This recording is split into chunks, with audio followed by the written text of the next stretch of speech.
Have you ever paused in the middle of a day filled with notifications, deadlines, and endless scrolling, and asked yourself a quiet, persistent question? Is this all there is? Have you ever felt a sense of being adrift in a sea of noise? Of being connected to everything, yet truly belonging to nothing? If so, you are not alone. This feeling, this quiet ache for something more, is one of the most fundamental experiences of our modern age. We search for happiness in achievements, for validation in the eyes of others, and for comfort in distraction. But we often find that these things are fleeting. They are temporary shelters in a storm, not a lighthouse to guide us home. Welcome to The Last Freedom, Finding Your Purpose in a World of Chaos. This book is an invitation. It's an invitation to discover an anchor in that storm, a source of strength so profound it cannot be taken from you. It's based on a timeless truth, one that was not discovered in a peaceful classroom, but forged in the fire of unimaginable suffering. We will journey into the heart of an idea proven in the darkest corners of human history, that your ultimate power is not in controlling what happens to you, but in choosing how you respond to it. This is the last freedom, the freedom to choose your attitude, to find your meaning, and to decide who you will be, no matter the circumstances. Over the next 10 chapters, we will not just tell a story of survival, we will give you a blueprint for living. You will learn the 3 great paths to a meaningful life. Through the work you create, through the love you give, and through the courage you show in the face of unavoidable struggle. This journey will challenge you. It will ask you to look inward, but my promise to you is this. By the end of our time together, you will hold the key to building a life of unshakable purpose.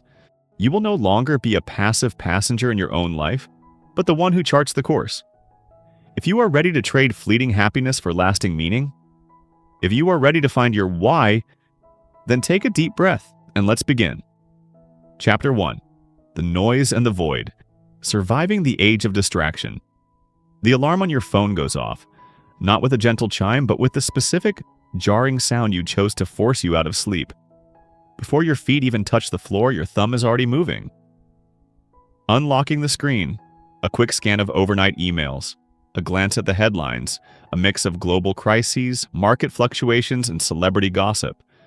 A scroll through the curated perfection of other people's lives on social media.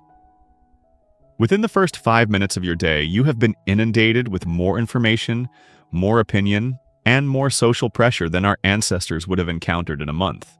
You haven't even had a sip of coffee, but your mind is already a crowded room, filled with the loud voices of strangers. Does this sound familiar? This is the sound of our world. We live in an age not of information, but of information overload. We call it the noise. The noise is more than just sound. It's the constant, relentless stream of external stimuli demanding your attention. It's the notification that pulls you from a deep conversation. It's the endless feed that promises one more interesting video, one more shocking story, one more perfect product. It's the pressure to have an opinion on everything, immediately. It's the unspoken competition to be more productive, more popular, more positive, more everything. The noise is the digital blizzard we navigate every single day, and we've become so accustomed to it we often don't even realize we're in it.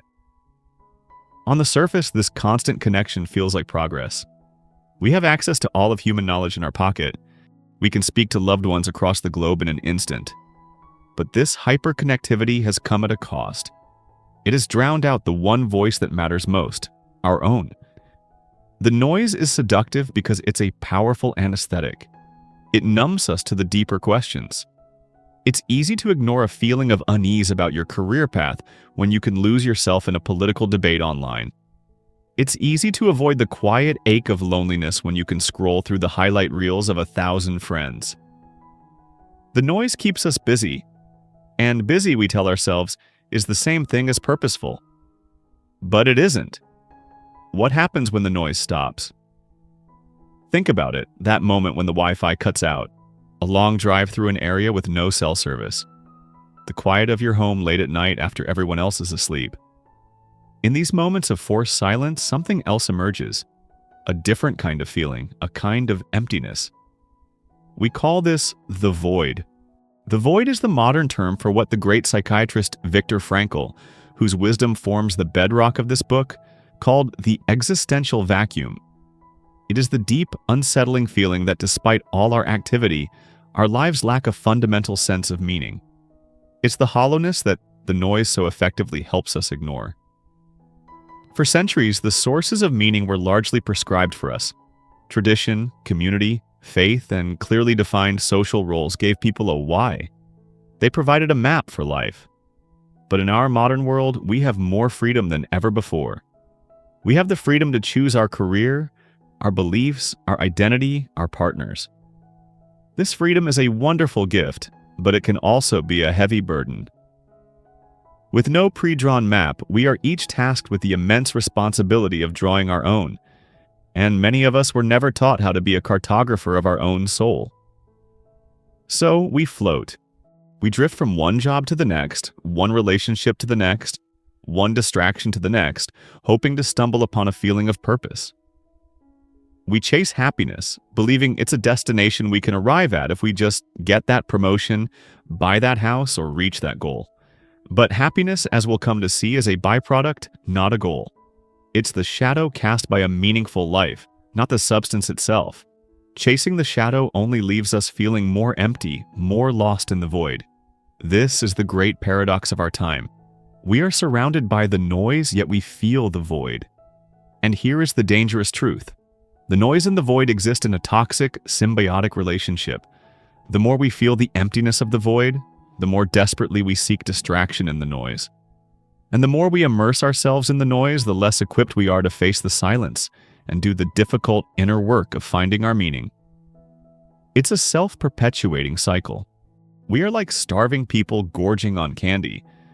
It provides a quick rush of sugar, a momentary burst of energy, but it has no real nourishment. And in the end, it leaves us sicker and hungrier than before. To break this cycle, we must do something radical. We must be willing to turn down the noise, just for a moment, and have the courage to face the void. Not as an enemy to be feared, but as a signal, a message from the deepest part of ourselves that something is missing. The void is not a sign that you are broken. It is a sign that you are human and that you are ready for something more.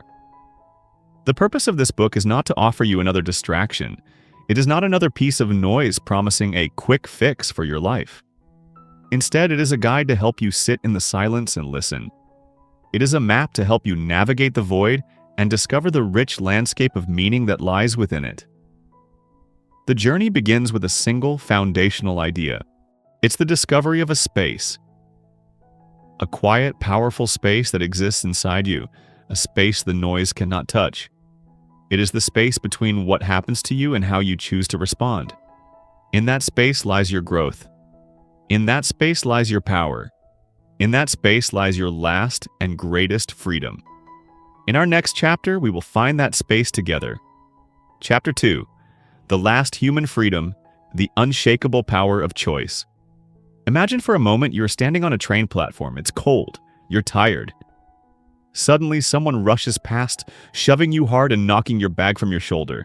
It spills across the grimy floor. For a split second, the world freezes. In this tiny sliver of time, what happens next? For most of us, the reaction is automatic. A surge of hot anger. A sharp, indignant cry. We might shout after the person, our mind instantly filling with assumptions about their rudeness, their selfishness. Our body tenses, our heart rate climbs. The external event, the shove, has directly triggered an internal state. The stimulus has created an immediate, predictable reaction. We feel we are a victim of the moment, and our emotional response feels not just justified, but inevitable. Now, imagine the same scene, but with a slight difference. The shove happens. The bag falls. But in that split second before the anger floods in, you create a tiny pocket of space. You take a mental step back. You see the person rushing away, their face etched with panic, and you notice they are running toward a hospital entrance at the end of the platform. Does your response change? Perhaps the anger dissolves into understanding or even empathy. Perhaps you simply take a breath, pick up your things, and let it go. realizing their urgency had nothing to do with you. The external event was identical, but by introducing a moment of pause, a moment of awareness, you changed the outcome completely. You were no longer a reactor, you were a responder. In that small, quiet space between the shove and your reaction lies the most profound power a human being possesses. This is the power Viktor Frankl identified under the most extreme duress imaginable. Frankl, a trained psychiatrist, was a prisoner in the Nazi concentration camps of Auschwitz and Dachau.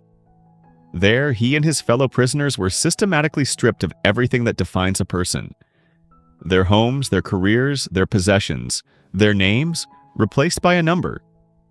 Their families were torn from them, their bodies starved, their dignity assaulted every single day. The stimulus was constant and overwhelming: cruelty, starvation, exhaustion, and the daily threat of death. The expected reaction was despair, apathy, and the loss of one's humanity. And indeed, many succumbed to this. But Frankl observed something remarkable.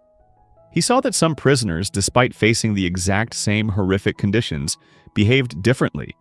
They would comfort others, share their last piece of bread, or find a moment of solace in the beauty of a sunset over the barbed wire. How was this possible? He realized that the Nazis could control every aspect of a prisoner's external world, but they could not control their internal one. They could inflict unimaginable pain, but they could not force a person to despair. In his own words, Frankl discovered the truth that would become the foundation of his life's work. Everything can be taken from a man but one thing: the last of the human freedoms to choose one's attitude in any given set of circumstances, to choose one's own way. This is the last freedom. It is not freedom from hardship, but the freedom to decide how we face it. It is the fundamental recognition that between stimulus and response there is a space. In that space is our power to choose our response. In our response lies our growth and our freedom. In our modern world, we are not facing the horrors of a concentration camp, but we face our own set of stimuli every day. A critical email from a boss, a worrying news report, an unexpected bill, a thoughtless comment from a loved one, the traffic jam that makes you late.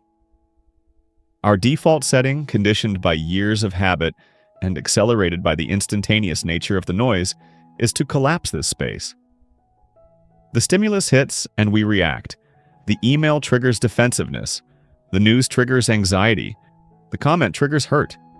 We live in a state of constant, low-grade reaction, feeling as though we are being pushed and pulled by the currents of our day. But the last freedom is always available to us. The space is always there, waiting to be claimed. Widening that space is a conscious act. It is the decision to pause even for a single second before you speak or act. It is taking one deliberate breath when you feel anger rising. It is asking yourself a simple question before you reply to that email. What is the most constructive way for me to respond right now? This is not about suppression. It is not about pretending you don't feel anger or fear or hurt. Those feelings are real and valid. This is about observation. It's about learning to see the emotion as a piece of data, a signal from your body, rather than a directive you must obey. You can feel the heat of anger without being consumed by its fire. You can acknowledge the chill of fear without being paralyzed by it. You become the observer of your own internal weather rather than being the weather itself. By consciously practicing this, you begin a radical shift in your life. You move from a position of victimhood to one of personal power.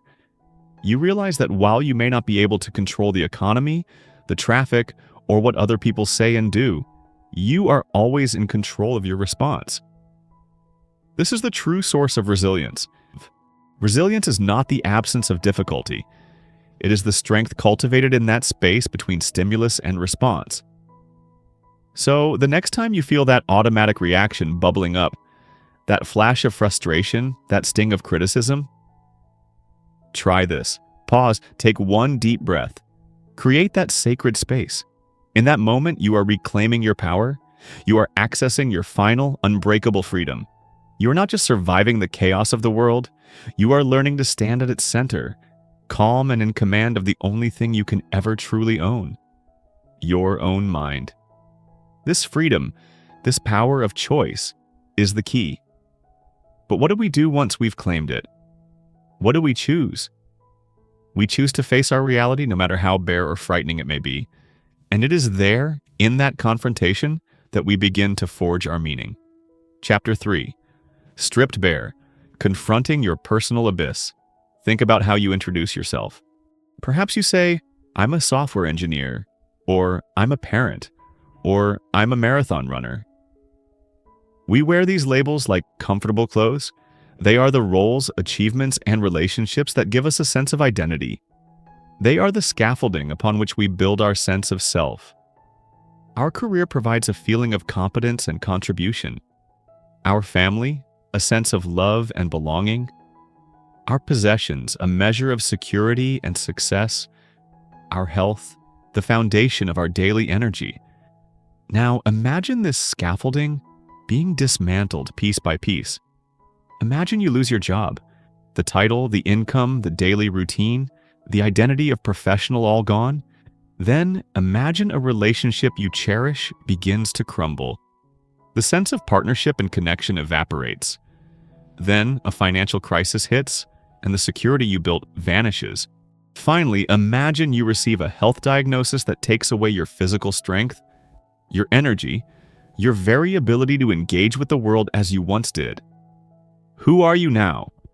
When everything you used to define yourself is stripped away, what is left? This is the moment of being stripped bare. It is the confrontation with a terrifying, empty space, a personal abyss. This is no longer the vague, existential void we spoke of earlier, born from a lack of direction in a world of too much noise. This is a sharp, immediate, and deeply personal void, carved out by profound loss. For Viktor Frankl and his fellow prisoners, this process was not a metaphor. It was a brutal, systematic reality. Upon entering the camps, they were stripped of everything in a matter of hours. Their clothes were replaced with rags. Their hair was shaved. Their names were erased and replaced with a number tattooed on their skin. Their professions, their social status, their family histories, all became utterly meaningless. A world-renowned surgeon and a humble shopkeeper became identical, anonymous figures, reduced to a single primal goal: survival. Frankl described this as the first psychological phase of a prisoner's life, a state of profound shock. It was the disbelief that this new reality could possibly be real. He observed how, in this state, many prisoners clung desperately to the ghosts of their former selves. They would talk endlessly about their old lives, their past accomplishments, as if trying to keep that identity alive through sheer force of will. But the brutal reality of the camp always won. The scaffolding of their old lives was not just dismantled, it was incinerated. And in the ashes, they were forced to confront the abyss. They had to face the terrifying question: if I am not my job, not my family, not my possessions, not even my own name, then who am I? Many could not endure this confrontation. Having lost everything that gave their life meaning, they concluded that life itself had no meaning left. They gave up. Frankl noted with grim precision that the man who lost hope, who saw no future for himself, was doomed. He would refuse to get up in the morning, decline his meager rations, and would often succumb to illness within days. His inner world had collapsed, and his physical world soon followed. In our own lives, the process of being stripped bare is rarely so sudden or absolute. It is more often a slow erosion or a series of painful shocks. It can be the quiet fading of a career that once defined you, the slow drifting apart of a marriage, the gradual decline of physical ability with age, or the sudden loss of a loved one that leaves a gaping hole in your universe. Our modern response to this is often one of avoidance. We fight desperately to rebuild the scaffolding exactly as it was. We rush to find a new job, a new relationship, a new distraction. We medicate the pain with noise, with busyness, with anything to avoid looking into that abyss. We fear that if we look too long, we will find nothing there. We believe our value was in the scaffolding, and without it, we are worthless. But Frankl's profound discovery was the opposite. He realized that only when a person is stripped of everything non-essential can they discover what is truly essential. Only when the outer scaffolding is gone can one begin to build a true inner foundation, an inner citadel that cannot be touched by external circumstances. Confronting your personal abyss is not about giving up. It is about letting go. It is the courageous act of accepting your new, unvarnished reality. It is looking into the void of what you have lost and daring to ask a different question. Instead of asking, "Who am I now that everything is gone?" you begin to ask, "What is left? What is the one thing that remains, even here, even now?" This is the turning point. This is the shift from shock to adaptation. For Frankl, the answer was clear. What remained was his consciousness, his memories of his wife, his ability to observe the human condition, and most importantly, his freedom to choose how he would respond to his suffering. He could not choose to leave the camp, but he could choose to find meaning even within its walls. When you allow yourself to be stripped bare, you are giving yourself a rare and powerful gift. You are clearing the ground. You are removing all the illusions and attachments that clouded your vision. It is a painful, terrifying process, but it is also an act of liberation. It is the prerequisite for discovering a form of meaning so deep and so personal that no one can ever take it away from you. Because what you build in that empty space, what you discover about yourself when all else is gone, is truly, authentically, and unshakably yours. It is the raw material from which you will forge a purpose that does not depend on success, on approval, or on circumstance. It is the beginning of building your inner citadel. Chapter 4. The Inner Citadel, Forging Meaning. When all is lost, in the desolate landscape of the concentration camp, a man is forced to march for miles in the freezing dark. His feet are covered in sores, his stomach aches with a hunger that has become his constant companion. The guards shout insults, shoving anyone who stumbles. The cold bites through his thin uniform. Every fiber of his being screams for him to give up, to lie down in the snow and let the end come. His physical world has been reduced to nothing but pain and exhaustion. This man was Viktor Frankl, and in a moment like this, facing the absolute limit of human endurance, he discovered something extraordinary. To escape the crushing misery of the present moment, he began to retreat into his mind. He did not retreat into denial or fantasy, but into a structured, purposeful inner world. He imagined himself in the future, after his liberation. He pictured himself standing on the podium of a warm, brightly lit lecture hall, delivering a talk to an audience of students. The subject of his lecture? The psychology of the concentration camp. He began to observe his own suffering and the suffering of those around him, not as a victim, but as a psychiatrist. He made mental notes of the apathy, the irritability, the strange gallows humor that emerged among the prisoners. He saw his present agony as data, as material for his future work. He turned his personal tragedy into a professional case study. In doing so, he performed a profound psychological alchemy. He transformed suffering into purpose. This is the inner citadel. It is a fortress of the mind, a place of meaning and intention that you can build for yourself, brick by brick, right in the middle of chaos. It is a sanctuary that external circumstances cannot breach. While his captors controlled his body, Frankl's mind was his own. He was free to assign his own meaning to his experience, and in that freedom he found the will to endure. Building the citadel begins the moment you stop asking life, "What can I expect from you?" and start asking yourself, "What does life expect from me in this moment?" This is a revolutionary shift in perspective. The first question is passive. It puts you in the position of a consumer waiting for life to deliver happiness, success, and comfort. When life fails to deliver, as it inevitably will, you are left feeling cheated, angry, and powerless. The second question, however, is active.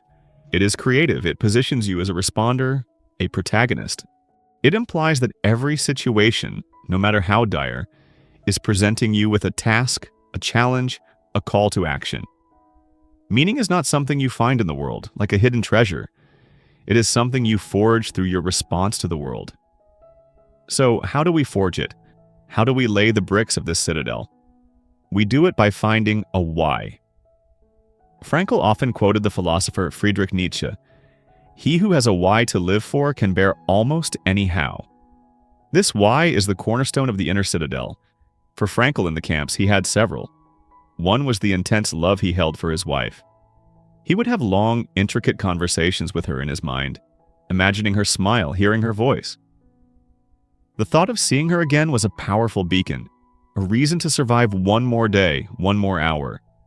Another why was his unfinished manuscript, his life's work in psychotherapy which had been confiscated. He felt a deep responsibility to survive, so that he could rewrite it and share his ideas with the world. These were not just pleasant daydreams, they were active, purposeful commitments that gave his suffering a context.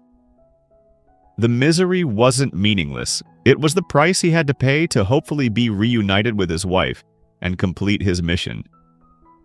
The how, the starvation, the beatings, the freezing cold, became bearable because the why was powerful enough to sustain him. In our own lives, when we are stripped bare by loss or adversity, we are given the raw materials to build our own citadel.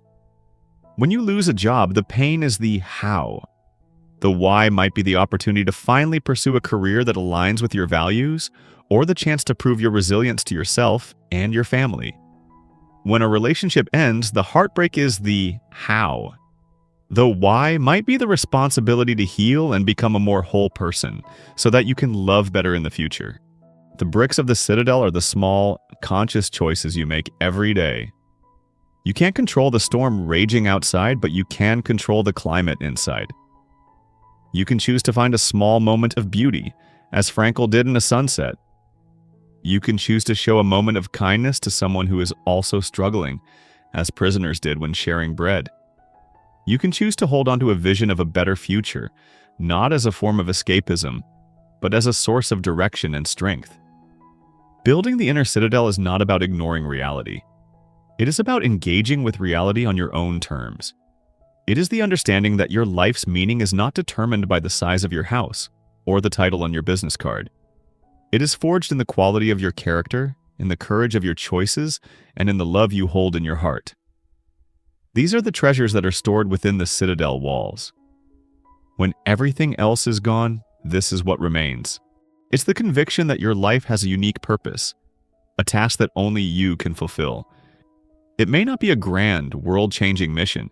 It may be as simple as being a source of love for your family, or creating something beautiful, or facing your illness with dignity and grace. The scale of the task does not matter. What matters is that it is your task and that you answer its call. This is the ultimate secret of those who endure. They do not merely survive the how of their circumstances. They are pulled forward by the why of their purpose. They have built a place inside themselves that is untouchable, a source of light in the deepest darkness. They have built their inner citadel. And in the next chapter, we will explore the powerful engine that fuels this entire process. The unwavering human drive for a why. Chapter 5. He who has a why, the engine of human resilience. Imagine your life as a car. It's a well-built machine, capable of traveling incredible distances. You have a destination in mind. A place called happiness or success. You have a map, and you know how to operate the vehicle. But there is one critical element you've overlooked. The fuel gauge is hovering on empty. You can sit in the driver's seat, polish the dashboard, and turn the wheel all you want. But without fuel, you're not going anywhere. The most sophisticated engine in the world is useless without the energy to make it run. In the journey of life, your why is your fuel. It is the deep internal source of energy that propels you forward, especially when the road is steep and the weather is harsh. It is the engine of human resilience. As we touched upon before, Viktor Frankl was deeply influenced by the philosopher Friedrich Nietzsche's powerful declaration.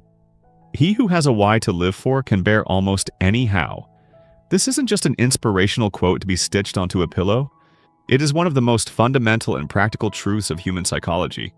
It suggests that our primary drive as human beings is not what many other thinkers believed it to be. For much of the 20th century, two major ideas dominated our understanding of human motivation. The first, from Sigmund Freud, was the will to pleasure. Freud argued that at our core, we are beings driven by the desire to seek pleasure and avoid pain. Our entire lives are a complex negotiation to satisfy our basic instincts and desires. The second idea from Alfred Adler was the will to power. Adler proposed that our main drive is to overcome feelings of inferiority, to strive for superiority, competence, and control over our lives and our environment. Both of these ideas contain a grain of truth. We all seek moments of joy, and we all desire a sense of agency in our lives. But Frankl, from his unique and terrible vantage point in the concentration camps, saw that these drives were insufficient. They could not explain the full spectrum of human behavior, especially in the face of extreme suffering. The will to pleasure collapses in a situation where pleasure is impossible. If your primary goal is to feel good and avoid pain, a concentration camp is a psychological death sentence. There is no pleasure to be found, only an endless ocean of pain to be endured. Similarly, the will to power is crushed when you are rendered utterly powerless. When your name, your profession, and your autonomy are stripped away, the drive for control has nothing left to grasp. But Frankl proposed a third way, a deeper and more resilient drive, the will to meaning. He argued that the primary motivation in a human being's life is not to find pleasure or power, but to find a meaning or purpose for their existence. This drive is so fundamental that a person can endure the most astonishing hardship if they feel their suffering has a point. Conversely, a person can have all the pleasure and power in the world and still feel a profound sense of emptiness. The void we spoke of if their life lacks meaning. This is where the will to meaning differs so profoundly from the other drives. The pursuit of pleasure and power are ultimately self-serving. They ask, what can the world give me? The pursuit of meaning is self-transcendent. It asks, what can I give to the world? It directs our attention away from our own desires and towards something larger than ourselves, a cause to serve, a person to love, a mission to fulfill. Think of it this way. A life focused on pleasure is a life of chasing highs. It's a constant search for the next good meal, the next vacation, the next dopamine hit. But this chase is endless and ultimately unsatisfying. A life focused on power is a life of climbing ladders. It's a relentless drive for the next promotion, the next achievement, the next validation of your worth. But the top of one ladder often just reveals another, taller one to climb. A life focused on meaning, however, is a life of building. It's the slow, deliberate, and sometimes difficult work of contributing to something you believe in. The satisfaction comes not just from reaching a goal, but from the process of the work itself. The entrepreneur who endures years of failure is not driven by the pleasure of the struggle, but by the meaning they find in solving a problem they care about. The parent who wakes up for the third time in a night to care for a sick child is not driven by a will to power, but by the profound meaning found in nurturing and protecting a loved one. This why acts as a psychological immune system. It doesn't prevent you from encountering the viruses of hardship, disappointment, and pain, but it gives you the inner resources to fight them off without letting them infect your spirit. It is the ultimate source of what we call resilience. This is why in the darkest of places, Frankl saw two types of people. Those whose why had been extinguished, and those whose why burned brighter than ever. Those without a why saw only the how, the senseless, brutal suffering of their daily existence. Their focus narrowed to their immediate pain, and they quickly lost the will to live. But those with a why, the thought of a loved one, the responsibility of unfinished work, a deep spiritual faith, had a reason to get through the how. Their suffering was framed by a larger purpose, and this framing made it bearable. So the critical question we must each ask ourselves is this: what is the fuel in my engine?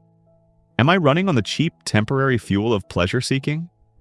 Am I running on the volatile, high-octane fuel of power and achievement? Or have I tapped into the clean, sustainable, and powerful energy source of a genuine why? Recognizing this primary human drive is the first step. The next and most crucial is to understand where and how to find this fuel for ourselves. If meaning is the engine of a resilient life, where are the filling stations? Frankl believed they are not hidden away in some remote, mystical location. They are available to us all, every day, through three distinct and powerful paths. In our next chapter, we will walk down those three paths together. Chapter 6. Beyond Happiness: The Three Paths to a Meaningful Life. We have been conditioned to believe that the goal of life is to be happy. We see it everywhere in advertising, on social media, in the self-help aisle. Follow your bliss. Do what makes you happy. The pursuit of happiness is treated as the ultimate prize. But what if this is a profound misunderstanding of how our own minds work? What if happiness is not a destination to be pursued, but a byproduct of a life lived for something else? Viktor Frankl argued precisely this. He saw that happiness, much like pleasure, is a fleeting and unreliable goal. If you make happiness your primary target, you will be constantly frustrated because life is inevitably filled with moments of pain, struggle, and disappointment. Chasing happiness is like trying to catch a butterfly in your hands. The more desperately you grasp for it, the more it seems to elude you. Frankl suggested a more robust and sustainable approach. Don't aim for happiness, he would say. Aim for a life of meaning. Dedicate yourself to a cause greater than yourself, to a person other than yourself, and happiness will often follow as an unintended side effect. It ensues, it cannot be pursued. Meaning is the sturdy oak tree you cultivate. Happiness is the shade it provides on a sunny day. You cannot have the shade without first growing the tree. This is a liberating idea. It frees us from the exhausting and often futile pressure to feel happy all the time. Instead, it gives us a concrete and actionable task to build a life of meaning. But how? If we can't simply find meaning as if it were a lost object, what are the practical steps we can take to create it? Based on his deep observations of the human spirit, Frankl identified three primary avenues, three great paths, through which any person can discover a sense of purpose. These paths are not complex or esoteric. They are accessible to every one of us, every single day, regardless of our circumstances. They are the paths of creation, of experience, and of attitude. The first path is the path of creation and contribution. This is perhaps the most straightforward way to find meaning, by bringing something new into the world, by dedicating ourselves to our work. This doesn't necessarily mean you have to be an artist, an inventor, or a CEO. The work can be anything that involves you giving your unique gifts to the world. It is the carpenter who takes pride in building a sturdy chair. It is the teacher who invests in the future of their students. It is the parent raising a child with love and care. It is the software developer writing elegant code to solve a problem. It is the gardener tending to their plants. The meaning here comes from the act of doing, of creating, of contributing. It stems from the responsibility we feel to do our work well. It is about moving beyond the question, what can I get from this job? The paycheck, the status, and asking, what does this job ask of me? What unique contribution can I make? By answering this call, we make ourselves necessary and our lives meaningful. We see a direct link between our effort and its impact on the world, no matter how small. This is the meaning found in a deed done. The second path is the path of experience, connection, and love. This is the meaning we find not in what we give to the world, but in what we receive from it. It is the meaning that comes from experiencing something, such as the profound beauty of a piece of music, the majesty of nature, or most importantly, from experiencing another person in their uniqueness. This is the path of love. Frankl believed that love is the highest goal to which a human being can aspire, but he was not speaking of a sentimental, romantic notion. For him, love was the act of seeing and understanding the essential essence of another person. It is the ability to see the potential in someone, what they could be, and in doing so, helping them to realize that potential. This kind of love is a profoundly meaningful act. It can be the love for a partner, a child, a friend, or even for humanity itself. When we truly connect with another being, we transcend our own isolated existence. Our life gains meaning through its connection to another. In the concentration camps, the memory and love for a person like Frankl's wife was a source of meaning so powerful it could make survival possible. This is the meaning found in a deep encounter. The third path is the most difficult, and yet it is perhaps the most profound. It is the path of attitude. This is the path we must take when we are faced with a situation we cannot change. It is the meaning we find in the face of unavoidable suffering. There are times in life when we cannot create or contribute. A debilitating illness may prevent us from working. There are times when we cannot experience love and beauty. The loss of a loved one may leave us in a state of deep grief. In these moments, the first two paths seem close to us. This, Frankl argued, is when we are presented with a final and ultimate opportunity to find meaning, by choosing the attitude we take toward our suffering. This is the ultimate test of the last freedom we spoke of earlier. When all other choices are gone, you still have the choice of how you bear your burden. You can face your suffering with dignity and courage, or with bitterness and despair. By choosing the former, you turn a personal tragedy into a human triumph. Your suffering ceases to be mere suffering and is transformed into a genuine achievement. Frankl saw this firsthand. He saw men who, facing their own imminent death, comforted others and maintained their inner dignity. Their lives had meaning right up to the very last moment. They showed that even in the most hopeless of situations, life has a potential meaning. This is the meaning found in our stance toward a fate we cannot change. These three paths work: love and courage in the face of suffering form a complete blueprint for a meaningful life.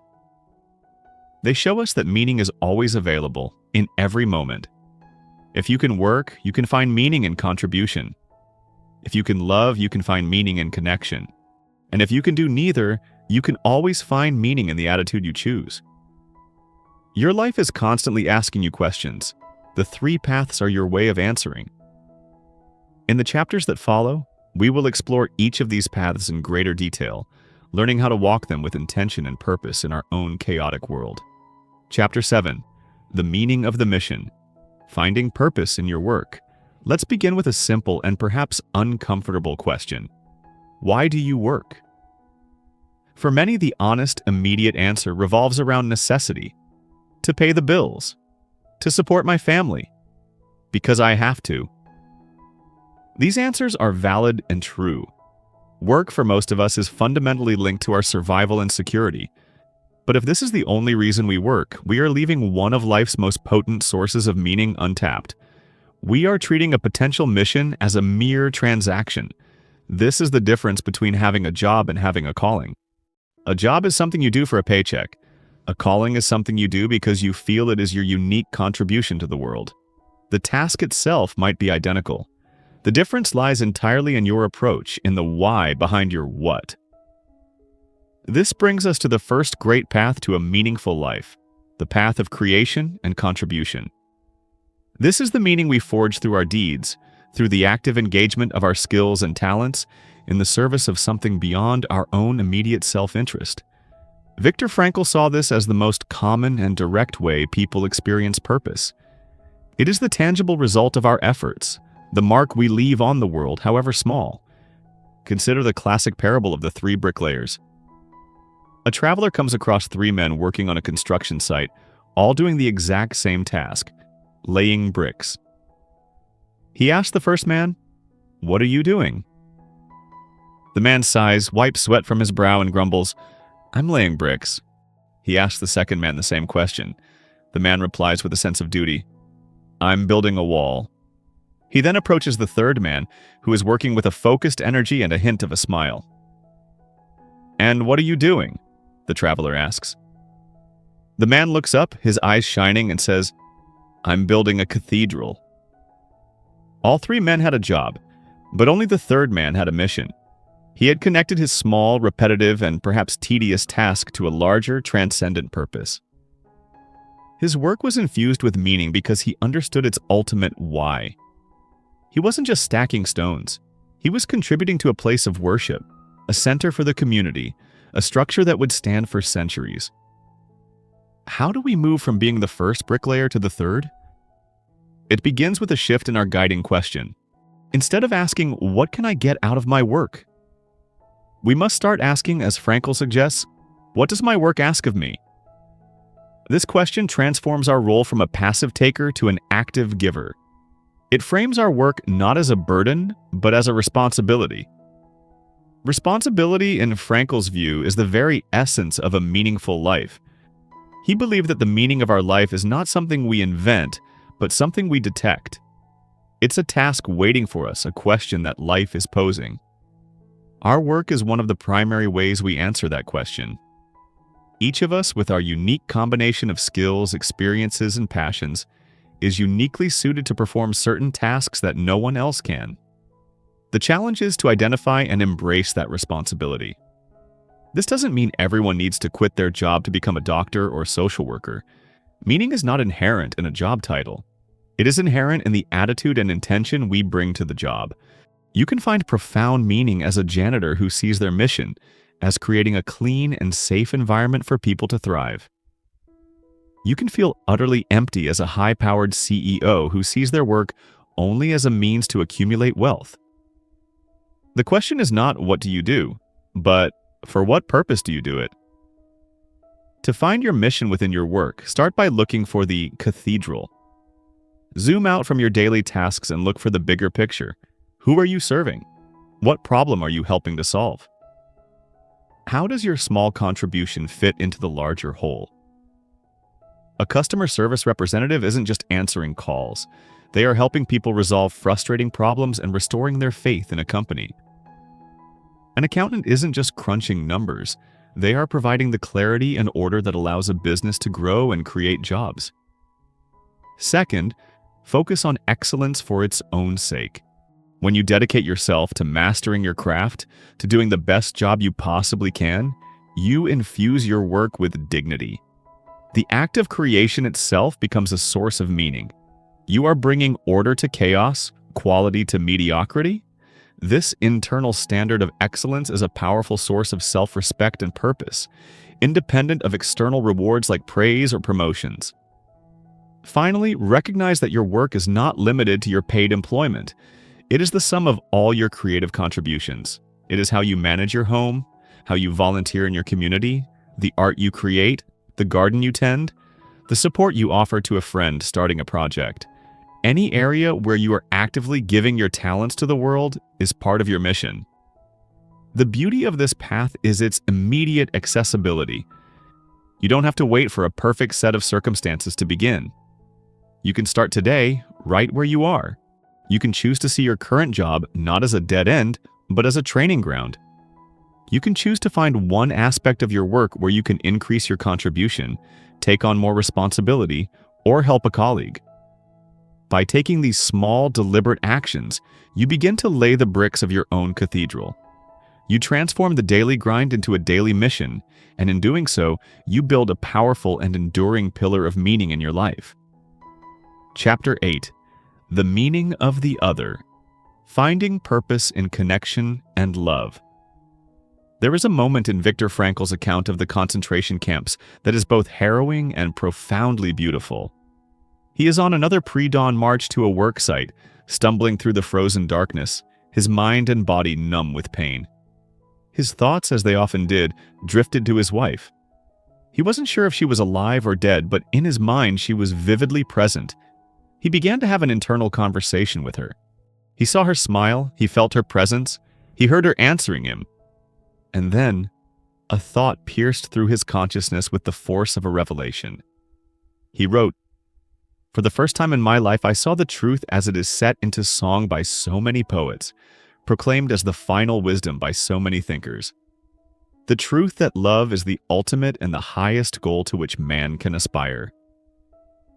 In that moment, he understood that even if he had nothing left in the world, the love he held in his heart was a source of meaning so powerful it could illuminate the deepest darkness. Salvation of man, he realized, is through love and in love. This brings us to the second great path to a meaningful life, the path of experience, connection, and love. While the first path was about what we give to the world through our work, this path is about what we receive from the world, and specifically, what we experience in our connection to something or someone beyond ourselves. This path has two lanes. The first is the experience of the impersonal, the beauty of the world. It is the profound sense of awe you feel watching a sunset paint the sky with impossible colors. It is the feeling of peace that washes over you while walking through a silent forest. It is the shiver down your spine when you hear a piece of music so beautiful it seems to speak directly to your soul. In these moments, we are temporarily lifted out of our small, personal concerns. We connect with something vast, timeless, and magnificent. This connection, this experience of goodness and beauty, can be a potent source of meaning, reminding us that even in a world with immense suffering, there is also immense beauty. It was this ability to appreciate a sunset over the Bavarian mountains, seen through the barbed wire, that helped keep Frankl's spirit alive. But the second lane of this path is deeper and more transformative. It is the meaning we find in encountering another human being in their absolute uniqueness. This is the path of love.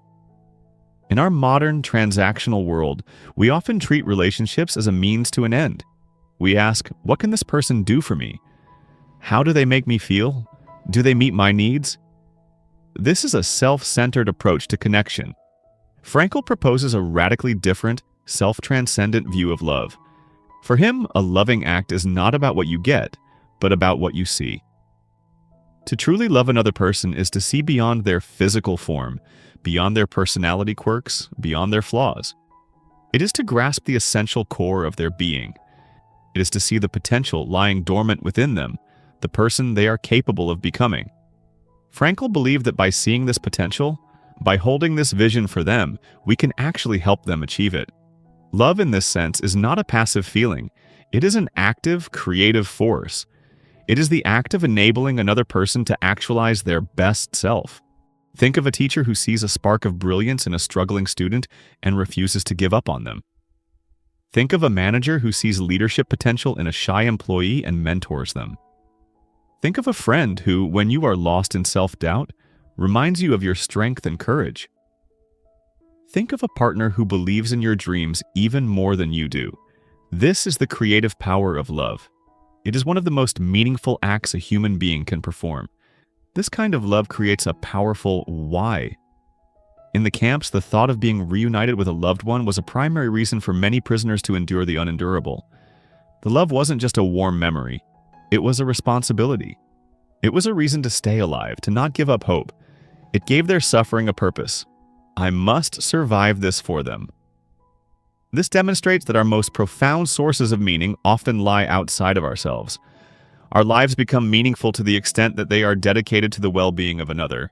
How do we walk this path in our daily lives? It begins with the practice of presence. It means putting down our phones when we are with a loved one and truly listening, not just to their words, but to the meaning behind them. It means offering our undivided attention, which is one of the most valuable gifts we can give. It also requires empathy. It's the effort to step outside of our own perspective and genuinely try to understand the world from another person's point of view. It is in this act of understanding that true connection is forged. Most importantly, it involves choosing to see the best in people. It's easy to focus on flaws and shortcomings, both in ourselves and in others. The path of love challenges us to look deeper, to find the core of goodness, the spark of potential, and to nurture it. When you make someone feel truly seen and valued for who they are and who they could be, you are participating in a sacred and deeply meaningful act. You do not need a romantic partner to walk this path. It can be practiced with a family member, a friend, a colleague, or even a stranger through a simple act of kindness. Every genuine human connection is an opportunity to find meaning. By making ourselves vulnerable, by daring to care deeply, and by dedicating ourselves to the growth and well-being of another, we step outside of our own small ego. We find that in the act of giving love, our own lives are filled with a profound and unshakable sense of purpose. Chapter 9. The Meaning of the Struggle. How Suffering Reveals Purpose. There is a natural and universal human instinct to avoid pain. We spend a vast amount of our time, energy, and resources trying to engineer lives free from hardship. We seek comfort, security, and predictability. We believe that a good life is a life with a minimum of suffering, and when suffering does inevitably arrive, in the form of illness, loss, failure, or heartbreak. our first reaction is often to ask, why me? We see it as a cosmic error, a bug in the system, a deviation from the life we were supposed to have. This instinct, while understandable, blinds us to one of the most powerful and paradoxical truths of the human condition. It causes us to overlook the third, and perhaps most profound, path to a meaningful life. The path of attitude, the meaning we can find in the face of unavoidable suffering. Viktor Frankl's work is revolutionary because he does not just ask how we can endure suffering, but how we can make it meaningful. He challenges us to see suffering not as a roadblock to a meaningful life, but as a potential gateway to its deepest dimensions. This is, without question, the most difficult of the three paths. The path of work can be closed off by unemployment or infirmity. The path of love and connection can be shattered by loss. But the path of attitude is always open to us, right up to our final breath. Let's be clear. Frankl is not suggesting that suffering is good or necessary for a meaningful life. This is not an argument for martyrdom or asceticism. He writes, if there is a meaning in life at all, then there must be a meaning in suffering. Suffering is an ineradicable part of life, even as fate and death. Without suffering and death, human life cannot be complete. He is not glorifying pain but acknowledging its reality. He argues that since suffering is an unavoidable part of being human, a philosophy for living must account for it. The key to this path lies in a single, powerful concept: the distinction between pain and suffering. Pain is the raw, unavoidable sensory or emotional experience. It is the physical ache of an illness, the sharp grief of losing a loved one, the sting of failure. We often cannot control the presence of pain in our lives. Suffering, however, is the story we tell ourselves about our pain. It is the layer of meaninglessness, bitterness, and resentment we add on top of it. Suffering is pain without a why. Imagine two people receive the same diagnosis of a chronic, debilitating illness. The pain, the physical symptoms, the limitations, is the same for both. The first person's story is, this is a meaningless tragedy. My life is over. Why did this happen to me? This narrative creates immense suffering. Their pain is compounded by a sense of injustice and despair. The second person, after moving through the initial shock and grief, chooses a different story. They ask the question Frankl would have them ask. Now that this has happened, what does life expect of me? What is the most courageous and dignified way I can face this? Perhaps their new purpose becomes a source of inspiration for others, showing them it's possible to live with grace under difficult circumstances. Perhaps they dedicate themselves to appreciating the small joys they can still experience. Perhaps their struggle deepens their empathy and compassion for others. The pain is still there, but by choosing their attitude, they have transformed their suffering into a meaningful achievement. They have turned a tragedy of fate into a triumph of the human spirit. This is the ultimate expression of the last freedom. When we are stripped of the ability to change our situation, we are given the final and most powerful opportunity to change ourselves. How do we practically apply this in our own lives? It starts with acceptance. Not resignation, but a clear-eyed acknowledgement of reality. Fighting against a fate you cannot change is like trying to push over a mountain. It only exhausts you and deepens your frustration. Acceptance is the act of saying, this is my reality now. I will not waste my energy wishing it were different. I will use my energy to respond to it. Next, it requires a search for perspective. When we are in the midst of a struggle, our vision narrows. Our pain fills our entire field of view. The challenge is to zoom out. Frankl did this by imagining himself lecturing about his experiences. This act of self-detachment allowed him to see his personal pain as part of a larger human story. We can do the same by asking, how can this experience help me grow? What strength is this struggle asking me to develop? Who can I help in the future because of what I am learning now? This reframing is not an act of self-deception.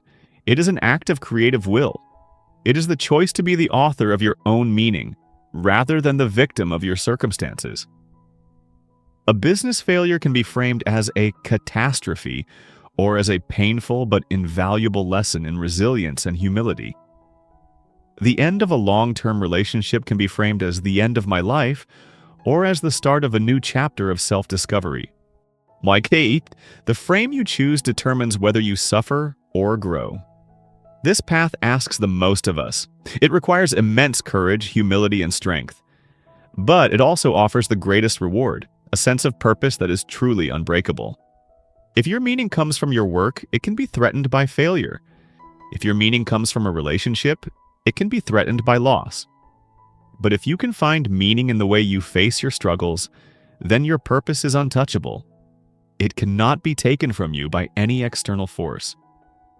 By walking this path, you build the innermost sanctum of your inner citadel. You discover that human potential is not limited to what we can achieve in times of ease, but is most fully revealed in how we endure in times of difficulty. You learn that your life does not have to be free of pain to be full of purpose. You realize that sometimes the most meaningful thing you can do is to simply bear your cross with courage and dignity, turning your personal struggle into an inspiration for all of humanity. Chapter 10. Living with Purpose. The courage to say yes to life. We have journeyed together through the noise and the void of modern life. We have stood in that sacred space between stimulus and response and discovered our last, greatest freedom. And we have confronted the abyss that opens when we are stripped bare, and we have learned how to build an inner citadel, a fortress of meaning that can withstand any storm. We have explored the powerful why that fuels our resilience and walked the three great paths of creation, of love, and of attitude that lead to a purposeful existence. And so we arrive at the final decisive question: what now? It is one thing to understand these principles intellectually. It is another far more challenging and important thing to live them. The ultimate aim of this journey is not just to acquire knowledge, but to inspire action. A map is useless if it is not used to navigate a territory. This final chapter is about taking the map we have drawn and beginning the journey, one step at a time. It is about cultivating the courage to say a resounding yes to life in all its chaotic, painful, and beautiful complexity. Living with purpose is not a grand, one-time decision. It is not a destination you arrive at, after which you can finally relax. It is a daily practice. It is a moment-to-moment commitment.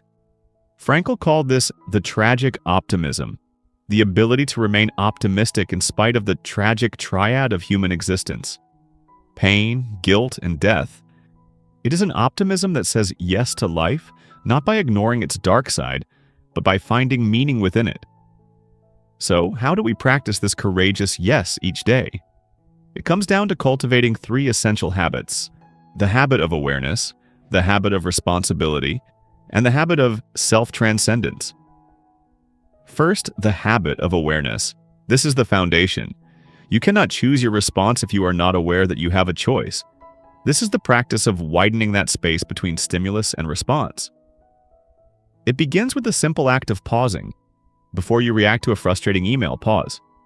Before you give in to a wave of anxiety, pause. Before you speak in anger, pause. In that pause, you create an opportunity to connect with your why. You can ask yourself, what is my purpose in this moment? What does this situation require of me? What is the most constructive, courageous, and compassionate way forward? This is not about overthinking. It's about being intentional. It is the practice of moving through your day with your eyes open, looking for the small but constant opportunities to exercise your last freedom. Second, the habit of responsibility. This is the active antidote to the passivity and victimhood that the noise and the void can breed. It is the daily commitment to stop asking what life can give you and to start asking what you can give to life. Look at your life right now, just as it is. What is it asking of you? Perhaps it is asking for more discipline in your work. Perhaps it is asking for more patience and presence with your family. Perhaps it is asking for the courage to face a difficult truth you have been avoiding. Responsibility means understanding that you are the primary creative force in your own life. While you cannot always choose your circumstances, you are always the author of your responses. Each day presents you with a blank page. The habit of responsibility is about picking up the pen and writing your story with purpose, rather than waiting for someone or something else to write it for you.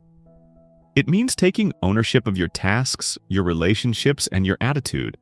It is the shift from "I have to" "I choose to."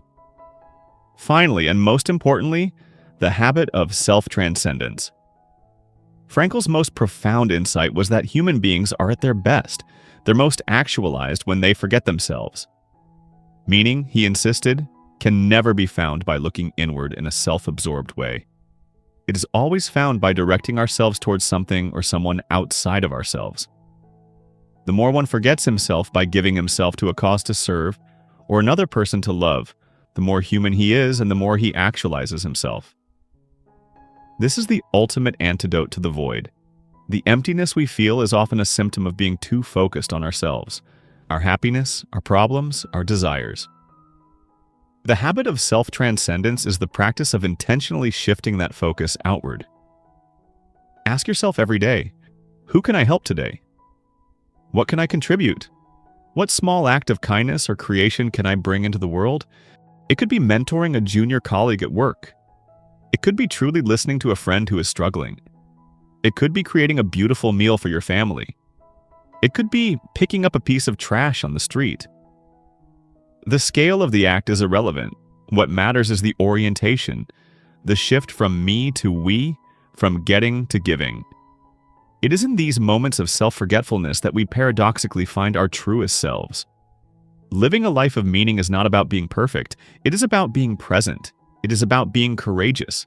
It is about understanding that in every moment of every day, life is posing a question to you.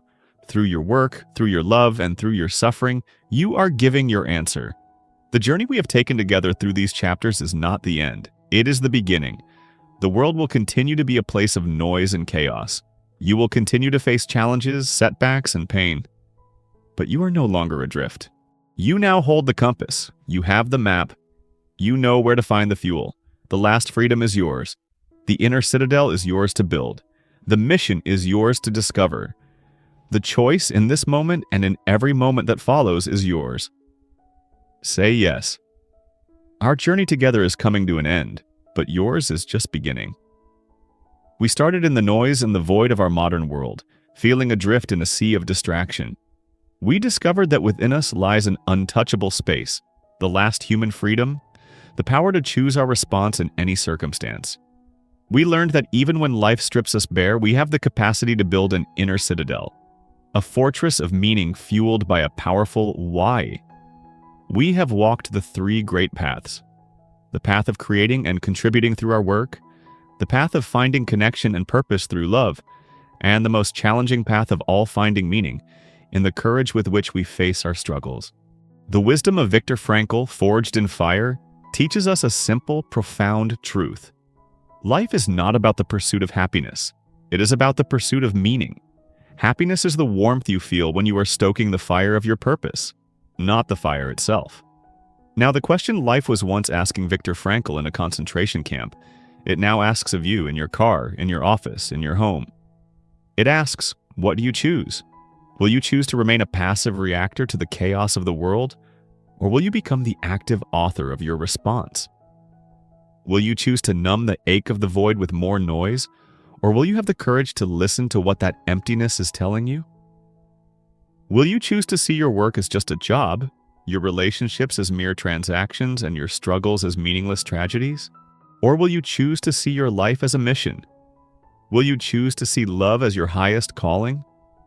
And will you choose to see your hardships as an opportunity to forge a strength and a dignity that no one can ever take away from you? The choice is yours, in every moment, starting now. Thank you for spending this time with me, for embarking on this journey into the last freedom. But I don't want the conversation to end here. This journey is meant to be shared. I have a question for you, and I truly want to hear your answer. In the comments below, please share one thing, big or small, that gives your life a sense of why. Is it your children? Is it a creative project you're passionate about? Is it your desire to help others?